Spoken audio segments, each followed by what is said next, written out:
الحمد لله رب العالمين، نحمده ونستعينه ونستهديه ونستغفره ونعوذ بالله من شرور أنفسنا وسيئات أعمالنا. من يهده الله فلا مضل له ومن يضلل فلا هادي له. أشهد أن لا إله إلا الله وحده لا شريك له، وأشهد أن محمدا عبده ورسوله وصفيه وخليله، خير نبي أرسله الله إلى العالم كله بشيرا ونذيرا بين يدي الساعة، فأدى الأمانة وبلغ الرسالة ونصح الأمة وجاهد في الله حق جهاده. أما بعد، رب اشرح لي صدري ويسر لي أمري واحلل عقدة من لساني يفقه قولي. اللهم علمنا ما ينفعنا وانفعنا بما علمتنا وزدنا علما وعملا متقبلا يا رب العالمين. Alhamdulillah, marilah sama-sama kita memanjatkan syukuran kepada Allah Subhanahu wa taala. Kerana pada malam ini Allah Subhanahu wa taala masih lagi menurunkan kepada kita kekuatan sama-sama kita dapat menunaikan solat maghrib secara berjemaah, dan insya-Allah diikuti dengan tazkirah ringkas dan juga perbahasan berkenaan dengan hukum fiqh. Dan mudah-mudahan hadirin hadirat mendapat faedah daripada penyampaian yang akan disampaikan. Jadi insya-Allah pada malam ini kita akan menyambung pengajian kita. Sebelum itu firman Allah Subhanahu wa taala, Am hasibtum an tadkhulul jannah walamma ya'lamillahu alladhina jahadu minkum wa ya'lamus sabirin. Maksudnya, adakah kamu menyangka bahawa kamu akan masuk syurga padahal belum lagi nyata secara tindakan kepada orang-orang yang berjihad yang berjuang dengan bersungguh-sungguh daripada kalangan kamu, dan belum lagi nyata orang yang sabar, tabah dan kekal hati dalam perjuangan. Jadi untuk mendapat syurga Allah Subhanahu wa taala ini bukanlah sesuatu yang senang. Bukannya Allah Subhanahu wa taala menurunkan syurga Allah Subhanahu wa taala ini dengan mudah. Kita jangan fikir untuk mendapatkan syurga Allah Subhanahu wa taala ini kita hanya melakukan amal ibadah begitu sahaja. Tapi di sana perlunya pengorbanan daripada kita sendiri.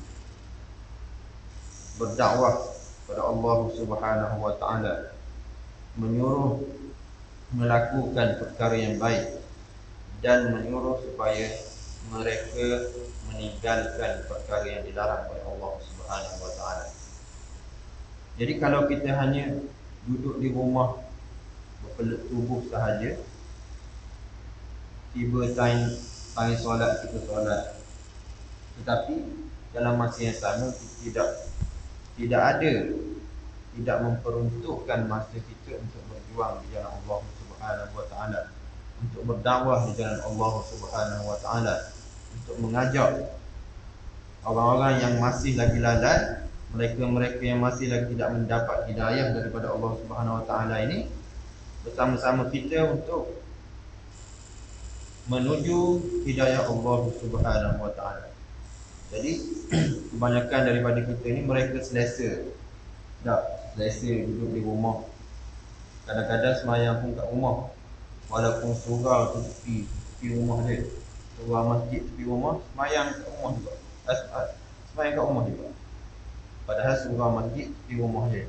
Dia selesa begitu, dan dia menyangka bahawa perbuatan dia itu sudah cukup, sudah memadai untuk dia mendapat syurga Allah Subhanahu wa taala. Tidak sekali-kali, tuan-tuan, hadirin hadirat, kita akan diuji oleh Allah Subhanahu wa taala. Di atas dunia ini adalah tempat ujian kita. Kalau kita lihat Rasulullah sallallahu alaihi wasallam pada peringkat awal Rasulullah sallallahu alaihi wasallam dilantik menjadi rasul. Rasulullah sallallahu alaihi wasallam diuji dengan berbagai-bagai ujian yang kalau kita fikir pada hari ini, kalau nak kena kepada kita ujian yang sedemikian, sudah tentu kita akan mengalah. Tak, tetapi Rasulullah sallallahu alaihi wasallam ni adalah manusia yang dipilih oleh Allah Subhanahu wa taala, dan Rasulullah sendiri diberi kekuatan yang begitu istimewa oleh Allah Subhanahu wa taala, walaupun dugaan itu datang daripada Allah juga, daripada Allah Subhanahu wa taala, untuk menguji sebagai tahap mana kekuatan yang ada pada Nabi Muhammad sallallahu alaihi wasallam, untuk menguji bolehkah Nabi Muhammad sallallahu alaihi wasallam ini menjadi rasul utusan Allah Subhanahu wa taala. Tapi Rasulullah sallallahu alaihi wasallam walaupun diuji dengan berbagai-bagai ujian, Rasulullah tetap sabar menghadapi ujian tersebut. Bahkan kalau kita lihat pengikut ataupun sahabat-sahabat Nabi itu diuji dengan berbagai-bagai ujian. Ujian yang dahsyat, bukan ujian yang biasa. Kita pada hari ini kita tak nampak lagi ujian yang dahsyat. Ujian yang sampai ke peringkat seksa, kena seksa. Ujian sampai ke peringkat di timur, di tengah panas, diletakkan batu di atas perut dan bermacam-macam lagi. Bagaimana yang telah saya ceritakan pada minggu lepas berkenaan dengan kisah hamba Zunairah. Tak, Zunairah ni dia memeluk agama Islam dan dia diseksa, sehingga kan menyebabkan dia mati syahid. Begitu juga dengan peristiwa Bilal bin Rabah. Tak, kita kenal Bilal bin Rabah sebagai muazzin ataupun tukang azan pada zaman Nabi sallallahu alaihi wasallam. Bilal bin Rabah ini sebelum dia menjadi pengikut Nabi Muhammad sallallahu alaihi wasallam, Bilal bin Rabah merupakan hamba kepada Abu Jahal. Nah, dia begitu taat kepada Abu Jahal. Ikut dia Abu Jahal semua dia buat. Semua perkara yang disuruh oleh Abu Jahal dilakukan. Dah, baik perkara itu adalah perkara yang kerja-kerja yang berat ataupun kerja-kerja yang ringan, semua dilakukan. Dah, sehingga kan perkara-perkara contohnya beli barang di pasar, disuruh juga Abu Jahal, disuruh juga Bilal bin Rabah ini pergi untuk melakukan. Sebab hamba itu sukalah, suka tuan dia nak buat macam mana. Tetapi Abu Jahal ni dia tak sedar. Dia tak sedar bilakah Bilal bin Rabah ini memeluk agama Islam. Sebenarnya Bilal bin Rabah tunggu peluang sahaja. Bila dia dapat maknanya arahan daripada Abu Jahal untuk keluar ke mana-mana, dia akan mencari peluang untuk berjumpa dengan Nabi Muhammad SAW dan berjumpa dengan sahabat-sahabat Nabi Muhammad. Jadi bila dia belajar sedikit-sedikit berkenaan dengan Islam, lalu dia memeluk agama Islam. Pada peringkat awal memang Abu Jahal tidak dapat mengesan keislaman Bilal bin Rabah. Tapi lama-kelamaan ada orang yang mengadu. Orang yang mengadu pula tu orang yang sahabat baik pula dengan dia. Orang yang kenamaan juga yang mengadu. Dia kata, mu ni kata korang je, mu perangi Nabi Muhammad, nak bunuh sangat Nabi Muhammad, tetapi mu kira orang yang mengikut Nabi Muhammad. Jadi dia tercabar bila mendengar kawan baik dia kata gitu. Dia kata, betul tak mu ayat aku ni? Betul ke apa yang kau cakap ini? Betul ke Bilal bin Rabah itu telah memeluk agama Islam? Dia kata, kalau kau percaya kau tanyalah dia. Lalu dia balik, dia bersumpah, kalau sekiranya Bilal bin Rabah ni betul memeluk agama Islam, aku akan bunuh. Aku akan pancung kepada dia. Jadi bila dia balik, dia bertanya kepada Bilal, betul ke Bilal bin Rabah ini telah memeluk agama Islam? Lalu Bilal mengatakan bahawa dia telah memeluk agama Islam. Jadi bila dia dengar je bila khabar dia tu memeluk agama Islam, mengaku bahawa Nabi Muhammad itu pesuruh Allah dari Tuhan yang layak disembah melainkan Allah, menyebabkan dia jadi macam ke naik syekh, jadi macam ke masuk hati. Kemarahan dia tahap memang tahap yang orang kata melampau, menyebabkan dia tidak boleh mengawal perasaan. Lalu pada waktu itu bila dia dengar Bilal bin Rabah mengatakan bahawa dia telah memeluk agama Islam, dia terus seksa Bilal bin Rabah. Sehingga kan Bilal bin Rabah ni pengsan. Peringkat pertama pengsan. Mula tu dia nak pancung tu je Bilal bin Rabah. Tapi oleh kerana dia fikir bila pancung terus Bilal bin Rabah ni, kemungkinan orang pengikut-pengikut Muhammad ni tidak akan merasa gerun. Lalu dia pun berfikir, Abu Jahal ni lah, orang jahat ni, dia berfikir macam mana cara untuk dia menakutkan pengikut Nabi Muhammad sallallahu alaihi wasallam. Lalu datang di benak pemikiran dia kata cara yang terbaik adalah aku nak jemur dia di mana. Dalam keadaan dia tidak berkaki, dia tidak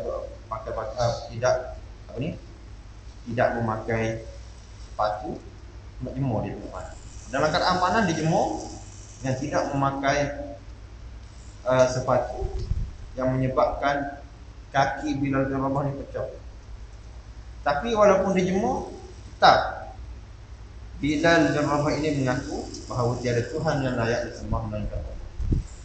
Sahabat yang begitu kental keimanan dia kepada Allah Subhanahu wa taala, diseksa sedemikian rupa, tetap mempertahankan akidah. Kalau kita tak tahulah macam mana dah. Bila berlaku sedemikian, dia tak puas hati. Abu Jahal ni dia tak puas hati. Bila Bilal bin Rabah ni tetap dengan agama Islam, dia kata macam mana lagi nak buat. Lalu dia berfikir, oleh kerana Bilal bin Rabah ini masih lagi berfikir, aku nak buat dia biar dia betul-betul terseksa, yang menyebabkan dia ni akan kembali murtad, memeluk agama yang dahulu. Sampai peringkat macam tu.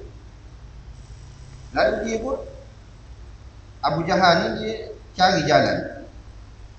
Selepas dia jemur tidak berjaya, lalu dia pun menggunakan kaedah jemuran juga, tapi dengan meletakkan batu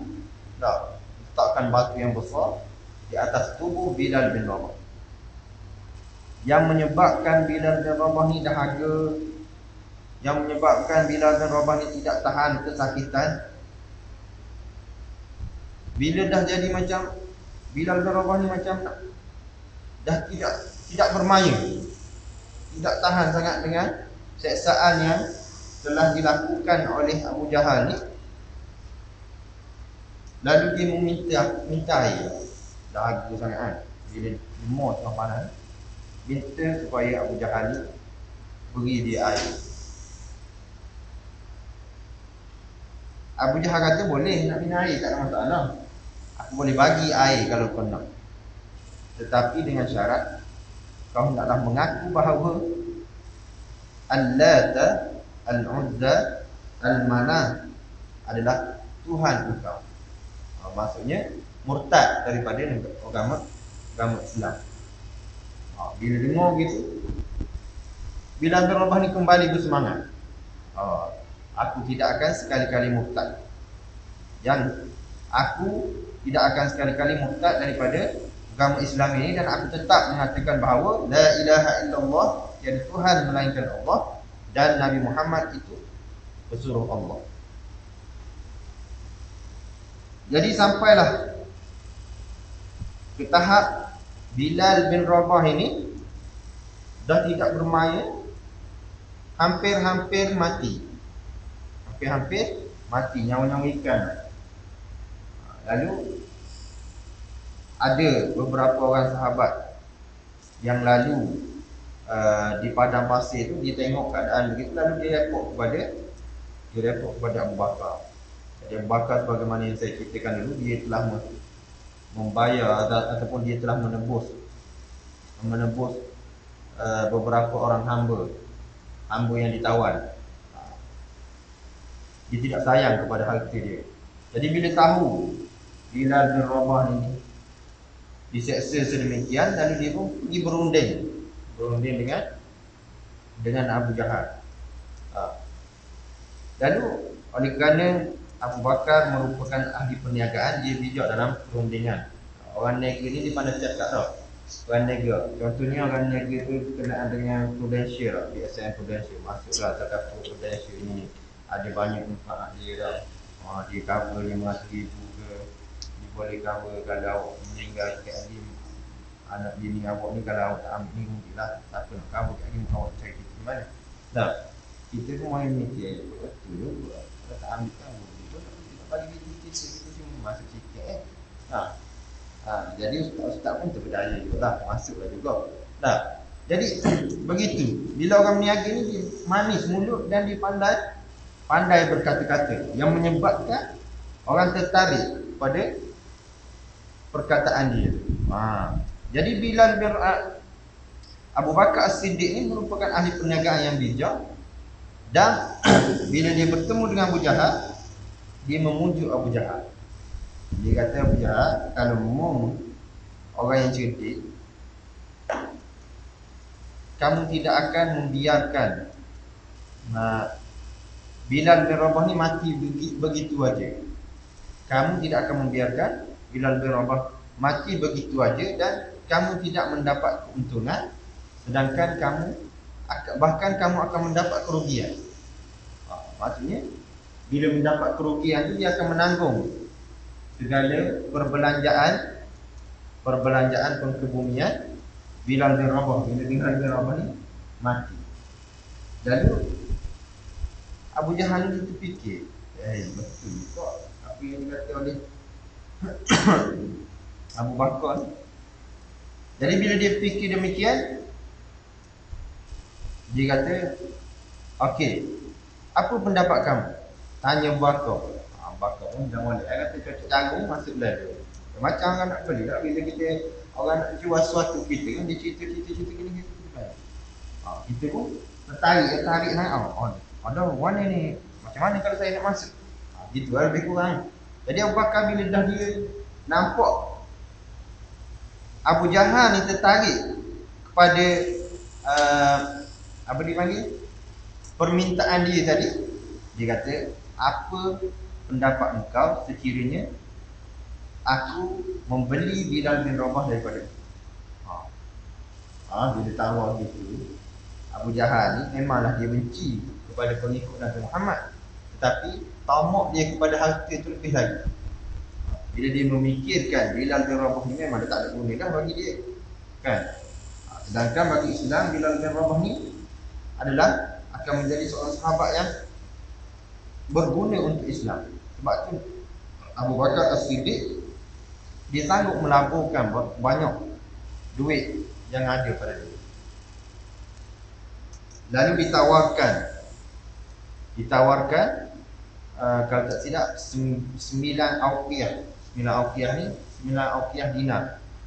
9 auqiyah dinar. Auqiyah kalau tak silap ni, kalau timbangan syariah ni auqiyah dipanggil waqiyah.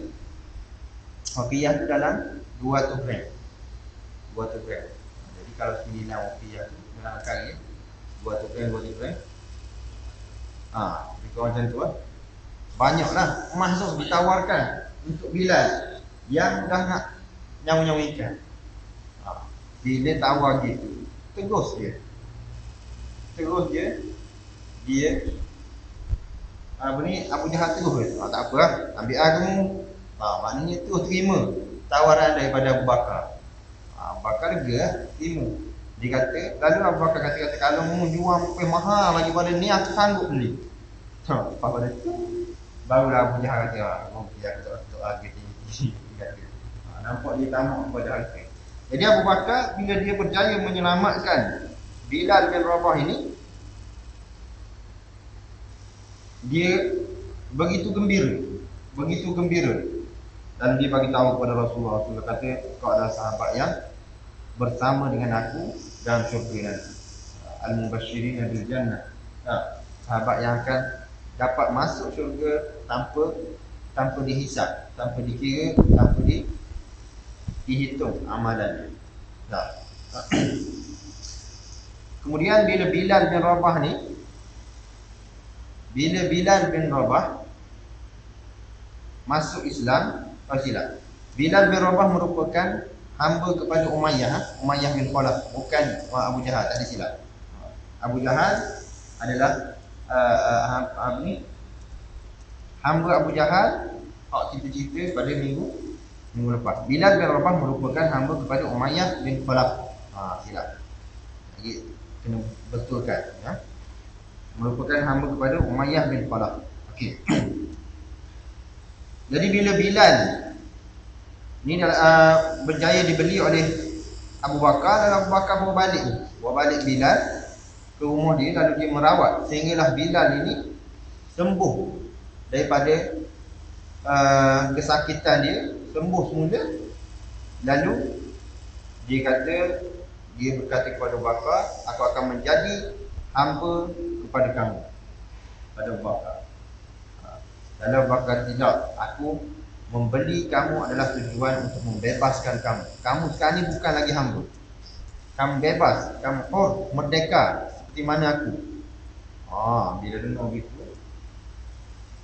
dia pun gembiralah. Hamba dah, orang contohnya amah dah.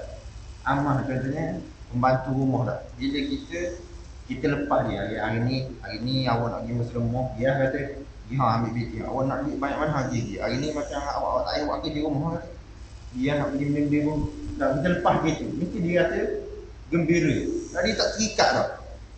Sebelum ni dia kena buat basuh baju ke, kena basuh kereta ke, basuh maknanya simpan rumah, kemas rumah, kena nyapu. Tiba-tiba hari ni dia kata, hari ni tak payah. Mu ambil kereta Estima ke, Alfa ke, BMW ke, bawa pergi Muslimah, ambil BT. Banyak mana mu nak ambil. Hari ni bawa je. Mu lepas tak dia mu akak semua dia buat dia, ambil boleh belanja. Tak seolah-olah begitu. Maknanya dia merdeka. Kalau kita itu amah ni tidak digembira bila kita ayat itu. Begitu juga perasaan Bilal bin Rabah bila dia mendapat berita bahawa dia ini dibebaskan. Dia tidak terikat dah. Lalu dia pun berkata kepada Abu Bakar, aku akan menjadi seorang pejuang yang akan memperjuangkan agama Allah Subhanahu Wa Taala sehinggalah ke akhir hayat. Sehinggalah Bilal bin Rabah ni diangkat menjadi muazzin Nabi. Bilal bin Rabah, Allah Subhanahu Wa Taala kurniakan kepada Bilal bin Rabah, dia mempunyai suara yang sedap, lunak. Walaupun dia seorang hamba Habasyi, seorang yang berkulit hitam, tapi dia dikurniakan oleh Allah Subhanahu Wa Taala suara yang lunak. Bila dia azan tu menyebabkan orang lain menangis dengar dia azan. Ada satu ketika selepas wafat Nabi Muhammad wafat, lalu sahabat menyuruh supaya Bilal bin Rabah ni melaungkan azan. Bila Bilal melaungkan azan tu, semua sahabat yang dengar Bilal azan ni menangis, sebab mengenangkan bahawa jasa Bilal bin Rabah bersama dengan Nabi Muhammad sallallahu alaihi wasallam.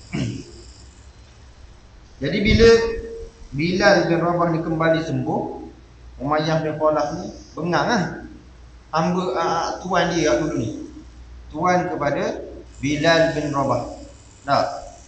Bila Umayyah tahu Bilal bin Rabah ni sihat dan dia telah menjadi seorang pengikut Nabi Muhammad yang kuat, pengikut yang setia kepada Nabi Muhammad, menyebabkan dia jadi histeria, jadi macam seorang gila. Dan dia bersumpah dia akan membunuh Bilal bin Rabah. Dia sumpah gitu, tapi tidak berjaya. Sumpah orang kafir, Allah Subhanahu Wa Taala tidak izinkan berlaku. Bahkan Umayyah bin Khalaf ini dibunuh oleh Bilal. Berlaku dalam peperangan Uhud, peperangan Badar.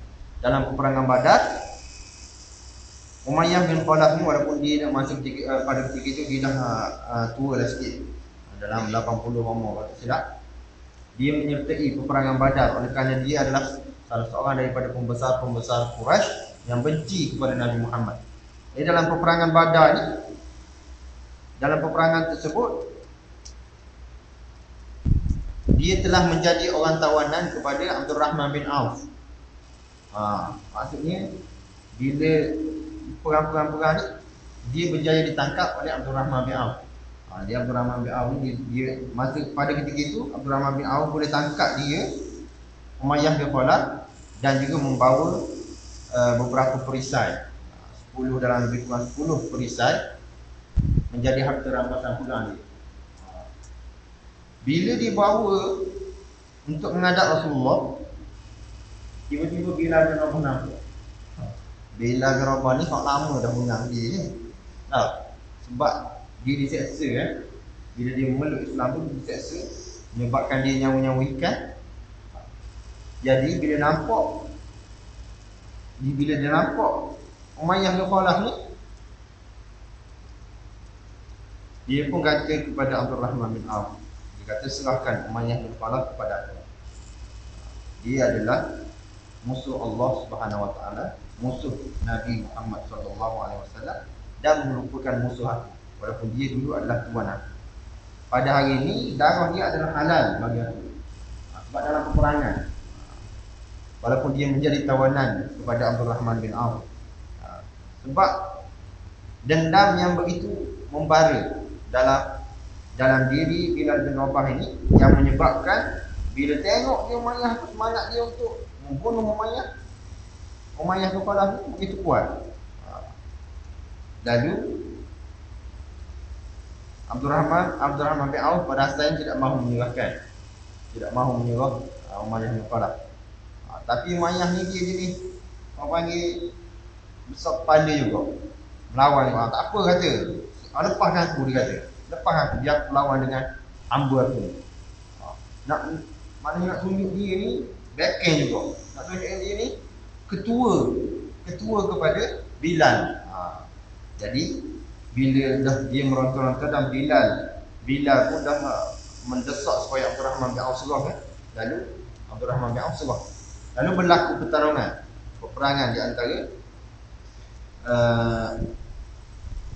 di antara Umayyah bin Khalaf dan juga Bilal bin Rabah, di antara tuan dan hamba ni, yang menyebabkan dalam pertarungan itu yang menyebabkan Umayyah bin Khalaf terbunuh. Berjaya dibunuh oleh Bilal bin Rabah. Yang pada suatu ketika dulu, dia ni menjadi, maknanya bersumpah untuk membunuh Bilal bin Rabah, tapi hakikatnya lain berlaku. Sebab apa? Sebab Rasulullah sallallahu alaihi wasallam dia telah mendoakan supaya Allah Subhanahu wa taala membinasakan Umayyah bin Khalaf. Bagaimana dalam peristiwa semasa Rasulullah sallallahu alaihi wasallam sedang beribadah di Kaabah, di Mekah. Lalu mereka ni, orang kafir Quraisy ni, dia tidak berpuas hati kepada Nabi Lalu dia menyakiti Nabi. Dan yang paling dahsyat sekali, dia letak perut unta atas kepala Nabi ketika mana Nabi sedang musuh. Dan pada ketika itu tak ada seorang pun yang berani membuang perut unta itu. Lalu ada orang yang bagi tahu, sahabat yang bagi tahu kepada Fatimah. Lalu Fatimah pergi buang perut unta yang diletakkan di atas kepala Nabi itu sambil menangis. Lalu berkata, anjing, maknanya kamu semua ni adalah lebih teruk daripada anda. Kemudian bila Nabi bangkit selesai daripada solat dia pun berdoa, Allahumma alaika bi Abi Jahal, Allahumma alaika bi Umayyah bin Khalaf, Allahumma alaika bi Utbah bin Rabi'ah, dan beberapa orang pembesar-pembesar Quraisy. Maksudnya Allah Subhanahu wa taala, ya Allah ya Tuhanku, aku serahkan mereka semua ini kepada Engkau. Umayyah bin Khalaf, Abu Jahal, Utbah bin Rabi'ah. Jadi doa Nabi SAW adalah doa yang benar. Kerana Nabi ni dia tidak bercakap mengikut dia sendiri. Dia tidak bercakap mengikut hawa nafsu. Wa ma yantiqu 'anil hawa in huwa illa wahyun yuha. Dia tidak bercakap mengikut hawa nafsu, melainkan apa yang dia bercakap itu adalah apa yang telah diwahyukan oleh Allah Subhanahu wa taala kepada dia. Jadi berbalik kepada cerita tadi, Umayyah bin Khalaf berjaya dibunuh oleh Bilal bin Rabah. Tapi Umayyah bin Khalaf ni mempunyai seorang anak. Anak dia seorang anak lelaki yang bernama Safwan bin Umayyah. Safwan bin Umayyah ni memang dia tak puas hati juga ke Bilal bin Rabah. Sebab Bilal bin Rabah ni menyebabkan kematian bapa dia. Lalu dia pun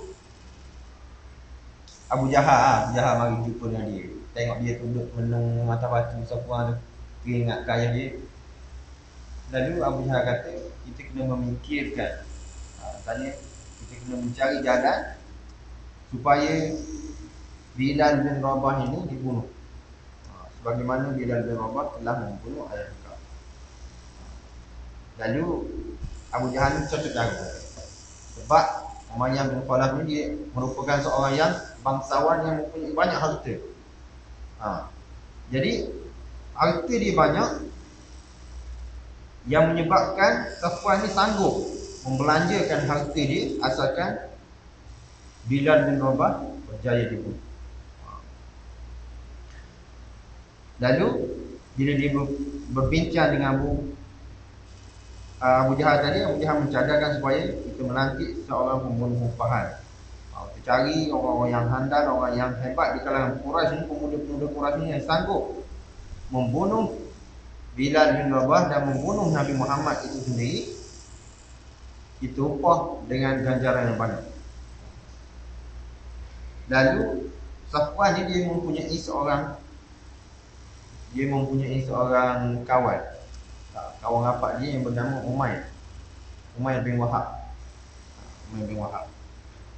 Lalu Umayyah ni pergi jumpa lah dengan dia, tanya apa khabar, jumpa tengah buat apa ni sekarang ni, tanya macam mana, tanya khabar. Selepas tanya khabar tu,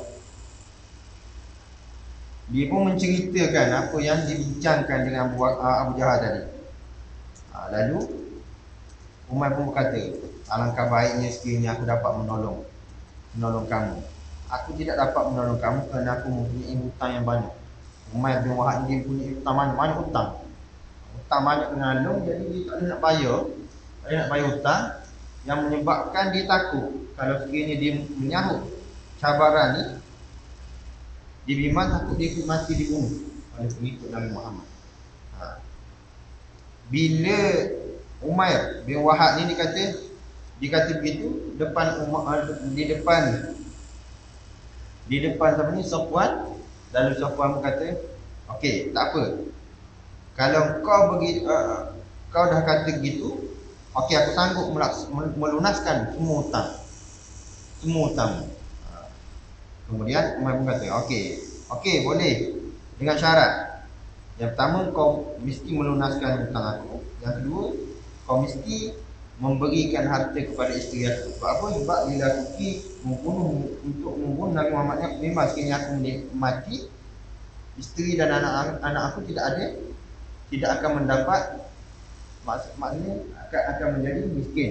Jadi dia pun kata gitu syarat. Yang pertama, tunaikan hutang, kemudian bagi harta kepada isteri aku, supaya isteri aku dapat hidup sebagaimana orang lain hidup.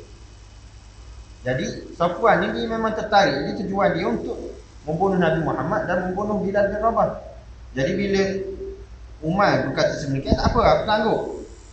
Dia orang kaya kan, harta peninggalan ayah dia. Kemudian, okey, aku sanggup untuk melaksanakan tugas yang diberikan. Okey, sebelum aku pergi, kau kena laksanakan dulu apa yang telah kau janjikan. Maknanya Safwan kata, okey, dia sanggup bayar tak. Bila lepas masa Umayyah nak pergi ke Madinah untuk membunuh Nabi itu, Safwan telah melunaskan hutang Umayyah. Kemudian dia telah memberi 10% daripada kebun kurma dia kepada isteri dia.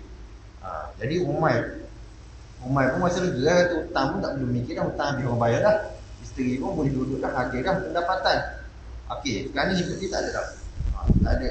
Maksudnya tujuan dia adalah untuk membunuh Nabi Muhammad. Nah. Yang pada malam tersebut diasah pedang dia diasah dengan tajam sekali dan disapu pula racun. Memang menjadi adat orang-orang yang orang Quraisy ni, bila dia nak membunuh dia akan buat sedemikian. Dia letak racun dia. Yang apabila dia menggunakan pedang bila kena je orang terus menyebabkan orang itu mati. Dah sebagaimana yang berlaku kepada Abu Bakar, kepada Sayyidina Umar yang dibunuh oleh Abu Lu'lu'ah. Abu Lu'lu'ah dia menggunakan khinjir, dia menggunakan pisau bengkok tu disapu racun. Dia ditikam perut Sayyidina Umar yang menyebabkan Sayyidina Umar mati. Okey, kesan daripada racun. Jadi Umar tadi pun dia buat gitu lah. Dia letak, dia asah siap-siap, kemudian letak racun, kemudian malam tu dia terus pergi. Jadi dia pergi tu, bila sampai di Madinah,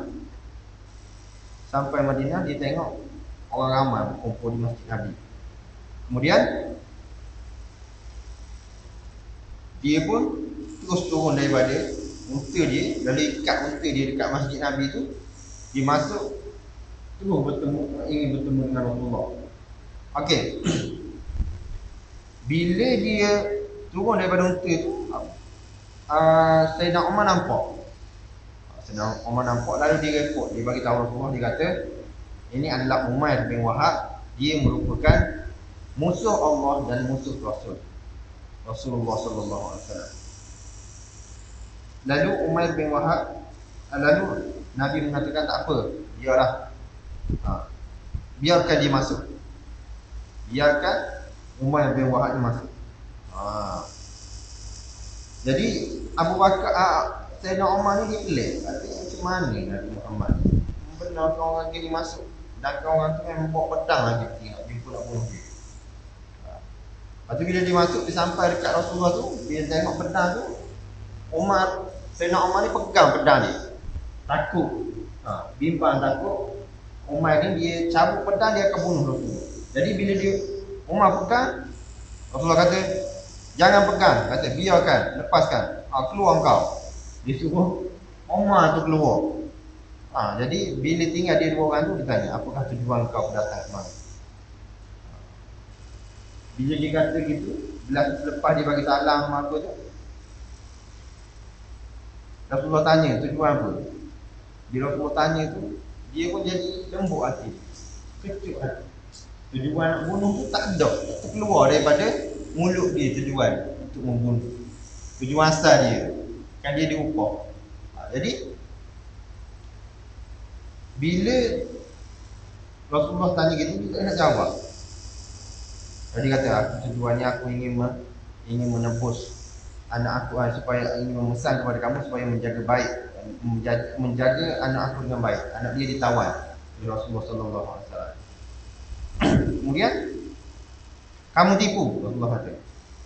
Kamu tipu. Sebenarnya kamu telah berbincang dengan Safwan bin Umayyah dan kamu dibayar.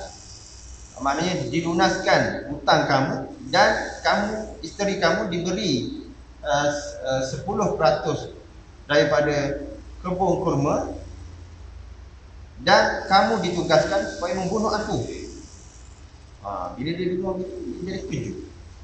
Macam mana Nabi Muhammad tahu? Sedangkan pada ketika itu dia dua orang je berbincang. Tak ada orang lain pun yang tahu. Jadi pada ketika itu bila Rasulullah kata begitu, secara automatik dia pun kata, memang betul lah bahawasanya kau ini adalah Rasulullah. Dan pada hari ini aku bersaksi bahawa tiada Tuhan melainkan Allah dan Nabi Muhammad, dan kamu adalah utusan Allah. Maknanya ayatnya hebat. Hebat aura yang ada pada Nabi Muhammad sallallahu alaihi wasallam.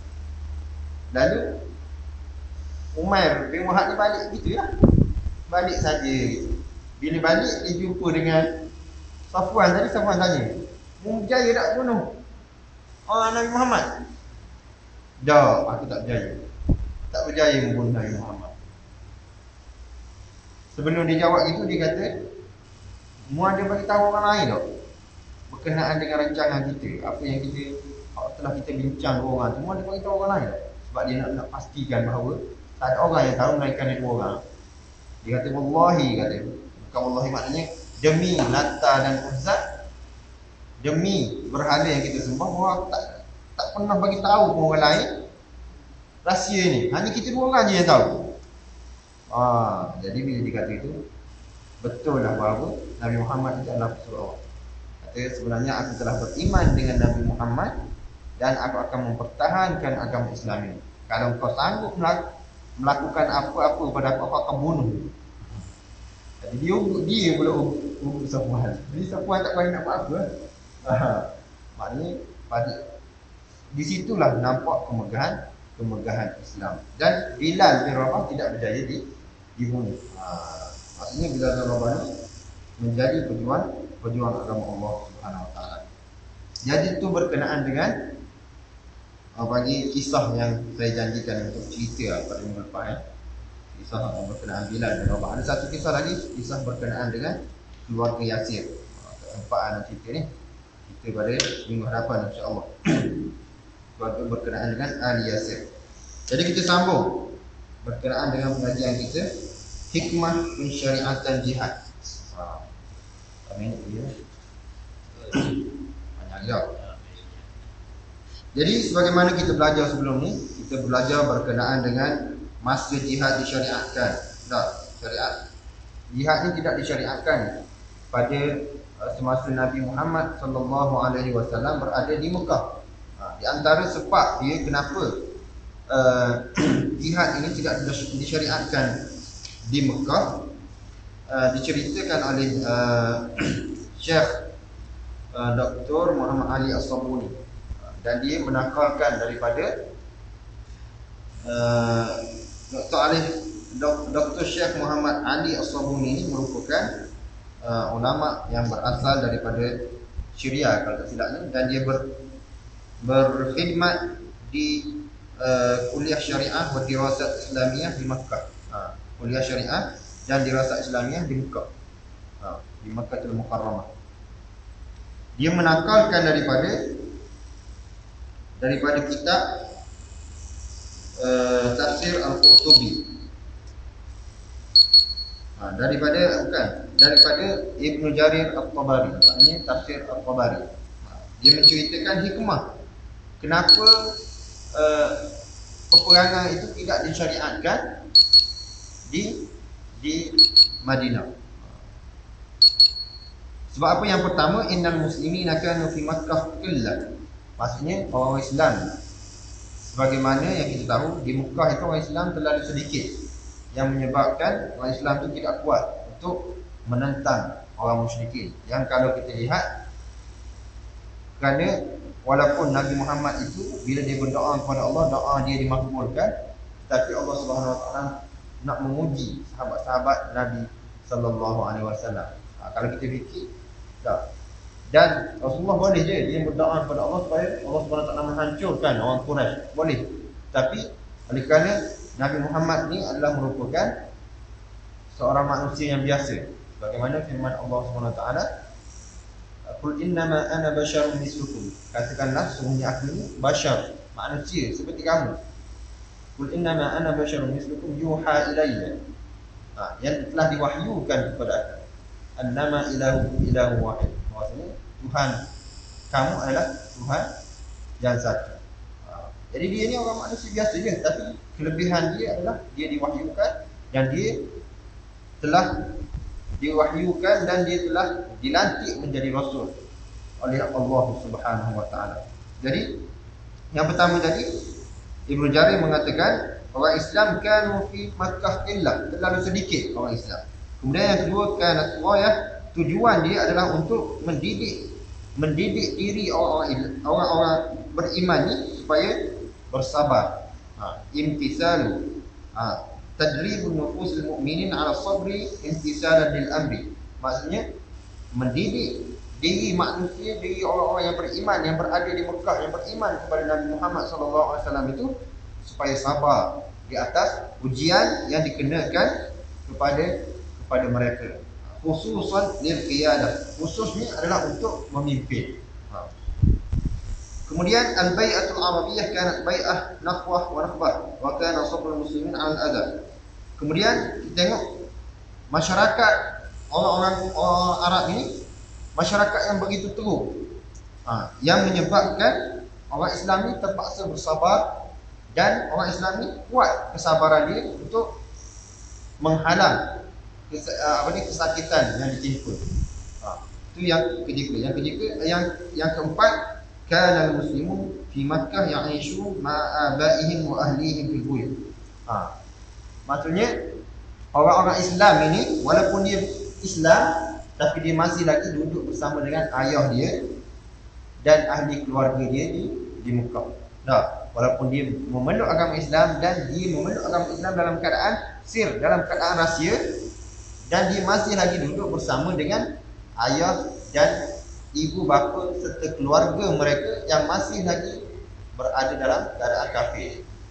Jadi dia bimbang kalau sekiranya berlaku peperangan di Mekah yang menyebabkan mereka ni akan berbunuh di antara keluarga, mak ayah, ibu bapa dan sebagainya. Itu di antara sebab-sebab mengapa peperangan itu tidak disyariatkan di Mekah.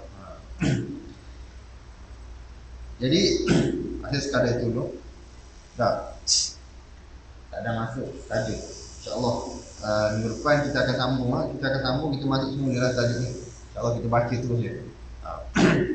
Hikmah pensyariatan jihad. InsyaAllah kita akan sambung pada minggu hadapan. Apakah hikmah syariat ini jihad ini disyariatkan? Apakah hikmah di sebalik pensyariatan jihad? InsyaAllah pada minggu hadapan kita akan bincang berkenaan dengan hikmah ini. Jadi apa yang baik daripada Allah Subhanahu Wa Taala dan yang kurang daripada diri saya sendiri. Dan kuliah ini insyaAllah kita dapat mengambil apa yang baik itu, kita dapat menjadikan ia sebagai pengajaran, dan nasihat teguran itu kita gunakan untuk sama-sama berdakwah kepada masyarakat, terutamanya masyarakat yang berada di sekeliling kita, yang hampir dengan kita, supaya mereka itu sama-sama tergolong di kalangan orang-orang yang berjaya mendapat hidayah Allah Subhanahu Wa Taala, yang mudah-mudahan mereka ini akan mendekatkan diri kepada surau kita terutama. Jadi kita yang diberi oleh Allah Subhanahu Wa Taala ni kekuatan untuk hadir setiap 5 waktu, kita berdoa moga-moga orang yang berada di sekeliling kita, di samping kita berdoa, kita berusaha mengajak dengan mulut atau dengan mengajak dengan tangan, supaya mereka juga turut bersama-sama memakmurkan surau kita ini. Jadi moga-moga peringatan itu kita akan mendapat ganjaran pahala daripada Allah Subhanahu Wa Taala. Akhirnya aku qauli hadza wa astaghfirullahal azim li wa lakum. Assalamualaikum warahmatullahi taala wabarakatuh.